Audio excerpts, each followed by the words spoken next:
अगर तो आपकी कुर्बानी का मकसद ये है कि दिखलावा, रियाकारी, वाह करवाना, तो आप इससे बेहतर कुर्बानी ना करें, क्योंकि ये इस कुर्बानी आपके लिए बजाय फायदा या सवाब देने के उल्टा आपको गुनाह और नुकसान देगी।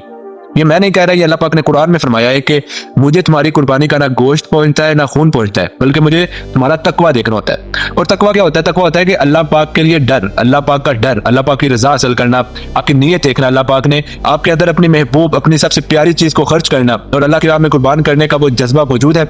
आप अल्लाह पाक की फरमाबरदारी कर रहे हैं। तो कुर्बानी के पीछे जो स्टोरी है वो ये है कि हजरत इब्राहिम, जो कि अल्लाह पाक के बड़े फरमाबरदार नबी थे, उनकी उम्र काफी ज्यादा हो चुकी थी, तो अभी तक उनके पास कोई औलाद नहीं थी। उन्होंने अल्लाह से दुआ की औलाद की, तो अल्लाह पाक ने उन्हें औलाद दी, वो काफी बड़ी उम्र के बाद।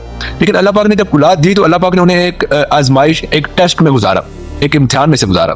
हजरत इब्राहिम ने एक ख्वाब देखा कि वो अपने बेटे हजरत इस्माइल को ज़िबा कर रहे हैं, कुर्बान कर रहे हैं। याद रखें, जो नबियों के जो ख्वाब होते हैं वो वही ही होते हैं, तो इसलिए उन्होंने इस ख्वाब को सोचा, सीरियस लिया। तो हजरत इब्राहिम ने अपने बेटे हजरत इस्माइल से इस ख्वाब को जिक्र किया। उन्होंने फौरन हाँ कर दिया, ठीक है, अगर ऐसा आपको ख्वाब आया है तो आप मुझे ज़िबा कर सकते हैं, कुर्बान कर सकते हैं। तो जब हजरत इब्राहिम हजरत इस्माइल को लेकर निकले कुर्बानी के लिए, तो रास्ते में शैतान ने काफी बहकाने की कोशिश की, मगर खैर वो लेकर पहुंच गए एक जगह। कई रिवायात में आता है कि उन्होंने पट्टी बांधी आंखों में, कहीं में कुछ आता है, लेकिन जब सिंपल ये है कि उन्होंने हजरत इस्माइल को लिटाकर गर्दन पर छुरी चलाना शुरू की, तो अल्लाह पाक की तरफ से जन्नत से एक धुम्मा भेज दिया गया हजरत इस्माइल की जगह। अल्लाह ताला ने इस वाक़े को साफ़ात में इस तरह फरमाया कि और हमने एक बड़ी कुर्बानी के जरिए इसका फिदिया दे दिया।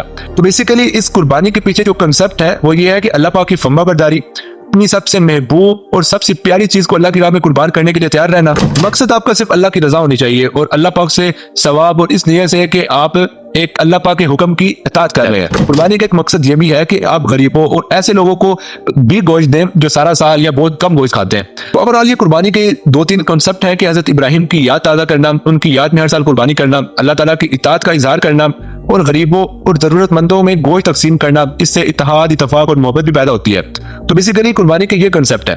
मैंने आपको एक वीडियो पहले में भी बताया कि अल्लाह पाक ने कुरान में फरमाया है कि मुझे गोश्त और खून नहीं पहुंचता, ये मुझे आपका तकवा चाहिए।